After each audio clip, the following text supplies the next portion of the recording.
یم عاجز ستا بنده ستا غلام کبریا ستا کرم ستا احسان ما معاف کړي الله.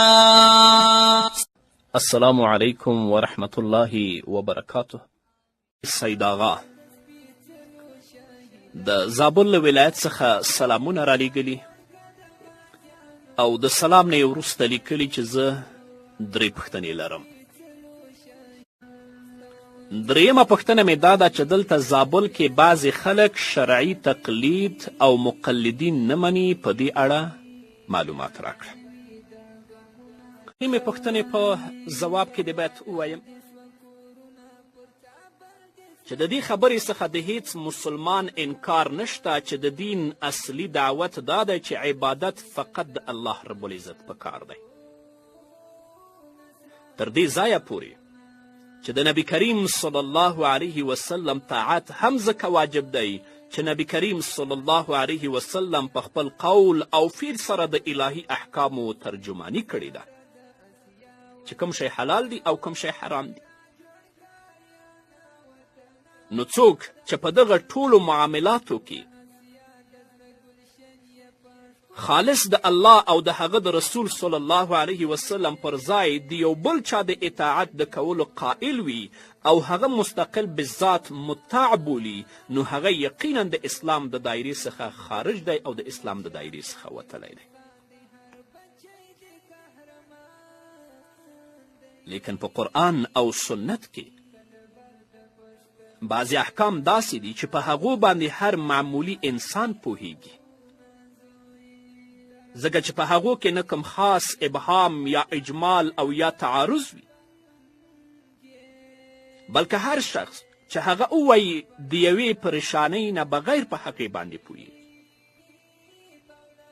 ځکه په هغو کې نه ابهام شته، نه اجمال شته او نه تعارض شته. لیکن د دې برعکس د قرآن او سنت ډیر احکام داسې دي چې په هغو کې څه ناڅه ابهام او پټوالی او اجمال وي، او یو څه بیا داسې دي چې د قرآن کریم د یو بل آیت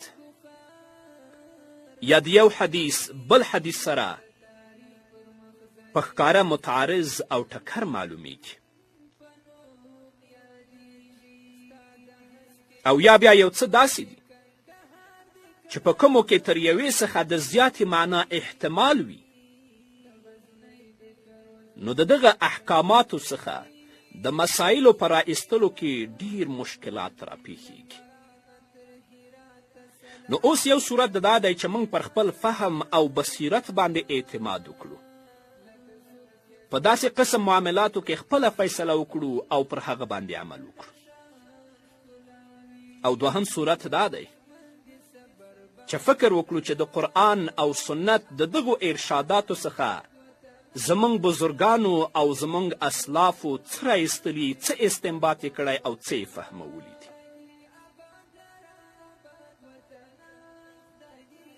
چنانچه د هغه زمانې پر بزرګانو باندې باید اعتماد وکړو، کوم بزرګان چې موږ د قرآن او د سنتو زیات ماهرین الله رب العزت پیدا کړي، کوم بزرګان چې الله رب العزت زموږ نه زیات د قرآن او د سنتو ماهرین پیدا کړي، او کله چې د هغه مطابق عمل وکړی شي، نو هم د دغه اعتماد نوم تقلید او د مذهب پیروي ده، او همدغه د تقلید حقیقت دی. الله رب العزت په سورة نحل کې 43 آیت کې فرمایي فاسألوا اهل الذکر ان کنتم لا تعلمون. که چیرې تاسو ته علم نه وي، نو د اهل ذکر یعنی علماو څخه پوښتنه وکړئ. علامه آلوسی په روح المعانی کې د دغه آیت لاندې لیکي چې د دغه آیت څخه پر دغه خبره باندې استدلال کیږي چې د کوم شي علم چاته خپله نه وي، نو د هغه په باره کې دی د علماو څخه پوښتنه وکړي، او د علماو څخه پوښتنه کول په داسې مسایلو کې واجب دي چې په خپله پرې نه پوهیږي. او علامه سیوطي لیکي چې د دغه آیت څخه استدلال شوی دی چې د عامو خلکو دپاره په ضروري مسائلو کې تقلید یعنی د مذهب پیروي روا ده. او نبی کریم صلی الله علیه وسلم حضرت حذیفه رضی الله تعالی عنه ته وفرمیل ما ته معلومه نه ده چې څومره وخت به زه ستاسې په منځ کې موجود یم یا به ژوندی یم، نو تاسې زما څخه وروسته د دوو کسانو اقتدا کوئ، یو سیدنا ابابکر صدیق رضی الله تعالی عنه او بل امیر المؤمنین سیدنا عمر فاروق رضی الله تعالی عنه. د ترمذي، د ابن ماجه او د مسند احمد حدیث دی.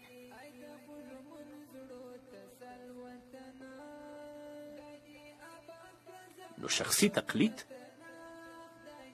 دا ثابت دی. ابن عابدین په رد المحتار کې لیکي کوم شخص چې د څلورو امامانو څخه د یو امام پیروي کوله او بیا یې مذهب پرېښوه نو داسې کس د سزا ورکولو لایق هم مستحق دی. البته داسې کس چې د اجتهاد او د فهم خاوند وي لکه چې امام ابو حنیفه رحمه الله، امام محمد رحمه الله او امام ابو یوسف رحمه الله و، نو داسې کس بیا کولی شي چې رجوع وکړي. خو داسې کسان په اوس زمانه کې نشته او پیدا کېدل داسې دي لکه د عنقا پیدا کېدل.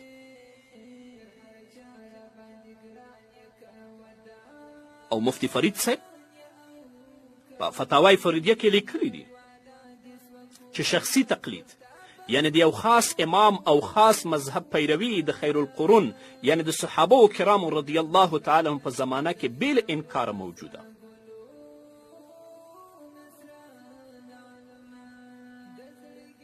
د لاندې طبقې صحابه کرامو به د لویو او مشرانو صحابه تقلید کوو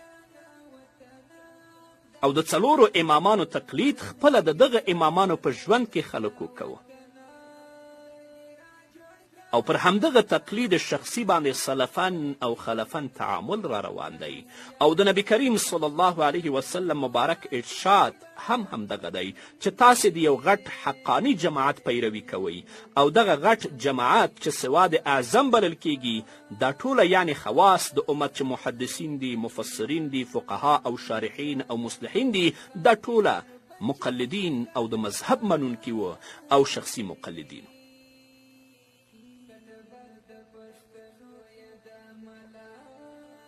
او تقی عثماني صاحب په دې اړه مستقل کتاب لیکلی تقلید او د هغه شرعي حیثیت. تاسو کولی شئ چې هغه پیدا کړئ، اوس پښتو ژبې ته هم ژباړل شوی دی، پوره معلومات ترلاسه کړئ. د ابن ماجه حدیث دی. راوی د حدیث حضرت انس بن مالک رضی الله تعالی عنه دی. هغه فرمایي سمعت رسول الله صلی الله علیه وسلم يقول إن أمتي لا تجتمع على ضلالة فإذا رأيتم اختلافا فعليكم بالسواد الأعزى.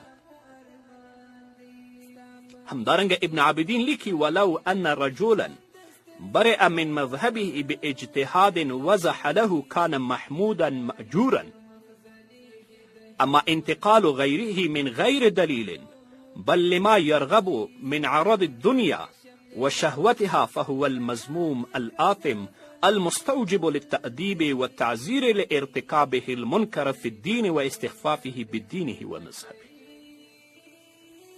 دا هغه څه و چې مخکې ما درته ژباړه وویل.